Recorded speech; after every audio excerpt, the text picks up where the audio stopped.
baseline is. Obviously, get to meet the other teams as well, so it was really fun. Any of the events you do better than you expected, or anything like that? Yeah, I mean, I was pretty pumped on my height. I know Izzy and Mac were just under 6 foot, so I was joking around with them. So I was 6 foot, and then I think I did pretty well in the pull-ups. I think I got like 16, so that was good. And 16? yeah, I think it's the only thing I've. He's the leader. Yeah, it's the only thing I've ever been good at my entire life. So yeah. Aside from hockey, I guess. Yeah, So, I guess. Yeah. Pretty good at hockey. Yeah. So. But how are the bikes? Did you? Oh yeah, train- the bike was good. Yeah, I Was thought. it easier after having trained at altitude on them? I think it's still pretty difficult. Yeah. I think obviously we're all kind of in our routines with working out and everything, and you come here, you try to do as much as you can. So yeah, I mean it was good. I thought the VO2 I gave it my all. I gave it what I could, and same thing with the wind gauge. Just go till you can't go anymore. So yeah, I gave it my all for all of them. You were saying last night how you want to be known as a two-way defenseman. I think a lot of people look at you as an offensive defenseman. How much have you struggled with that label, I guess, and trying to show that you do have the two-way nature to your game more than just one side? Yeah, I think obviously for me it's I'm not a shutdown defenseman, but I do take pride in that game, like I said, and I want to be a guy that can play those big minutes. So for me, obviously the guys at Denver, the coaching staff, the players, everyone knows kind of how much work I put into it, and how much effort we put into it. So for me it's just working on it every day and trying to perfect it. Obviously it's not going to be perfect, but the closer I can get to minimizing all kind of mistakes that I can make, and kind of be very consistent with my defensive game, the better I'll be.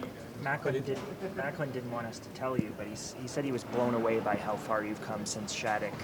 Just personally, did you expect, whether it was Shattuck or leaving the program, did you expect to be here and have the kind of season that you had this year? Yeah, I think first for me personally, I've had a lot of belief and confidence in myself ever since those Shattuck days. Going back to my 15s year, no one thought I was going to make NTDP, and I had the confidence in myself, the belief within myself that I could do it. So never taking a back seat to anybody. I'm not going to do it now. So for me, I've had a lot of great players around me, a lot of great coaches, and a very good support system with my family and everybody that's kind of helped me along the way. So I'm very fortunate to be around those people. But yeah, for me, I've always believed in myself and had confidence that if I work hard, I got the skill set and the mindset to get there. What's your kind of tips that your brother giving you about this whole process and leading up to the draft?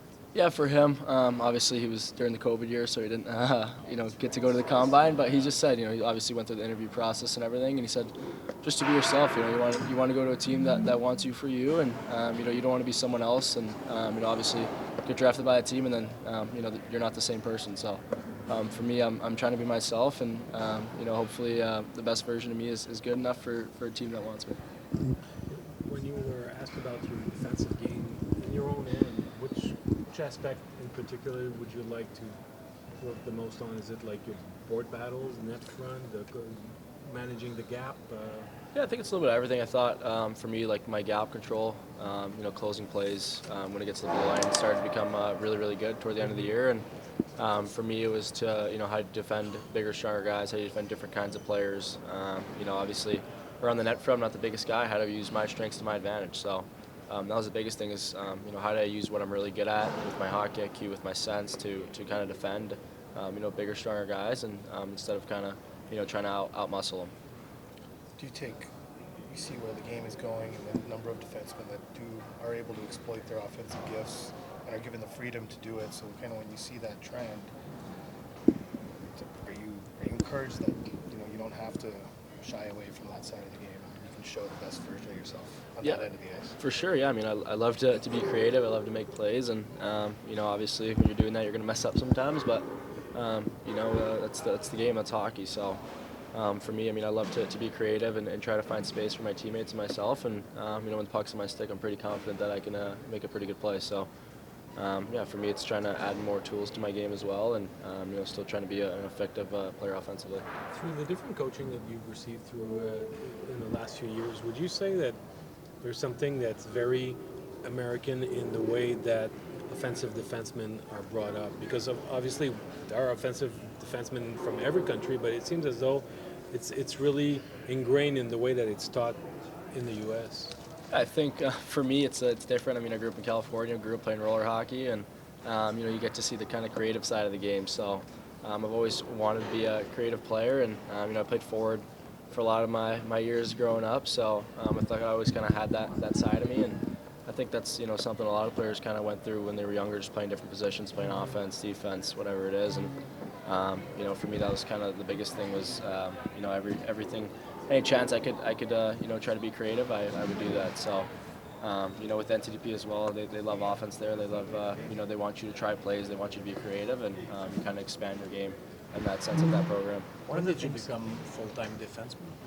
Like at what age? Like I think becoming a full-time defenseman, my Shattuck St. Mary's, my first year, my 14th year. I played offense and defense the year before that, the Junior Kings. So that was really like my full transition to defense. That was my first year.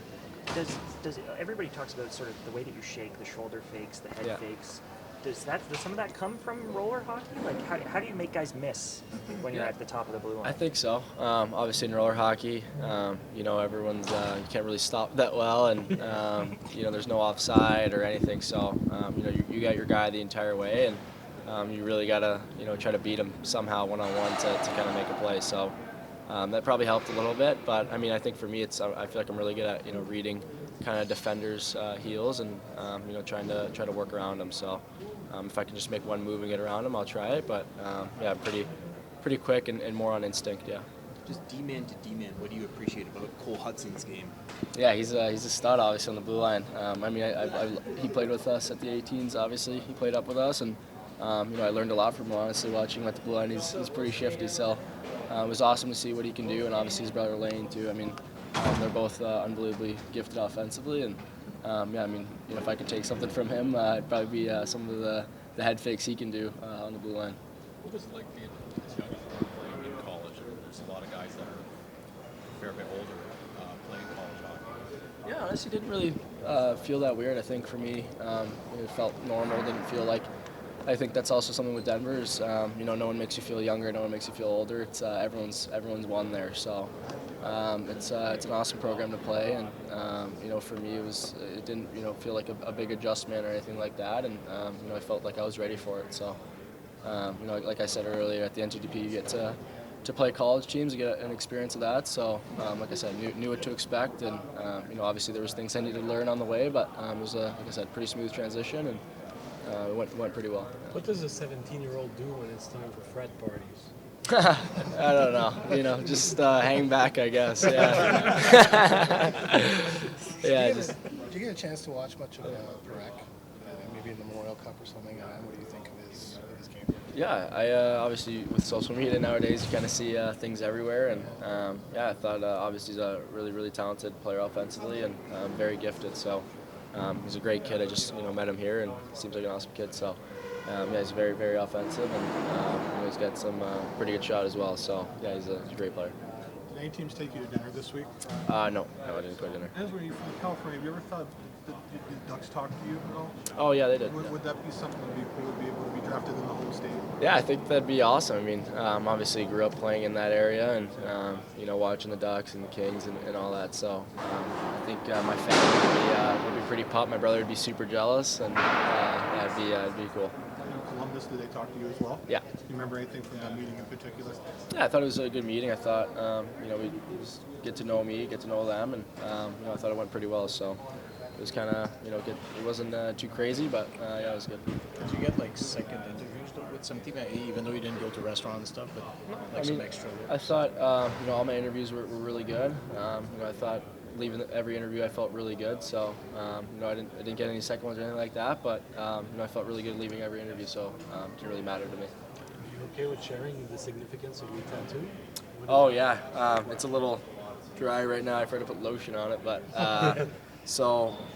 obviously winning the U18s, the World Juniors, and the National Championship. I got the dates of all of them in Hebrew. Okay. So this is the National Championship, the World Juniors, and the U18 Worlds. So a lot of the guys got tattoos for the National Championship with, something on their leg with a trophy, and some of the guys that won twice have 2 trophies now. And, You got 3. yeah. So I thought I'd do something cool and add those two in because those obviously meant a lot to me as well. Do you speak Hebrew? A little bit, yeah. I understand it a lot better than I speak it, but yeah, I definitely understand it pretty fluently. But I don't like to speak it too much, just because I got a pretty bad accent. My family will make fun of me. So. Yeah. All right.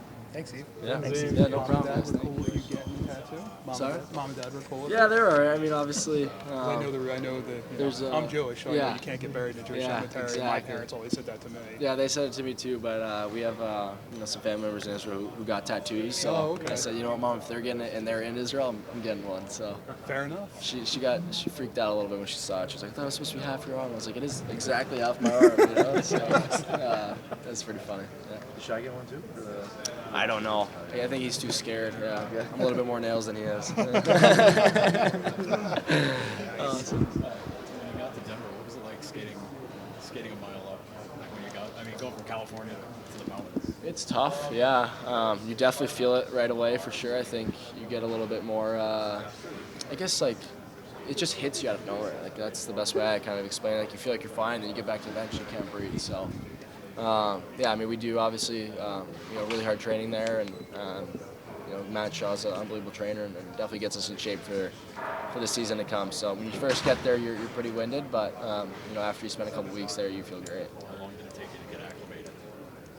Maybe like a week or two. Yeah, it takes a little bit, but I think, again, like I said, with the training we do, it kind of speeds the process up a little bit. Feel better when you're playing at regular altitude? Like, do you have more capacity than? Probably, yeah, feel a little bit better.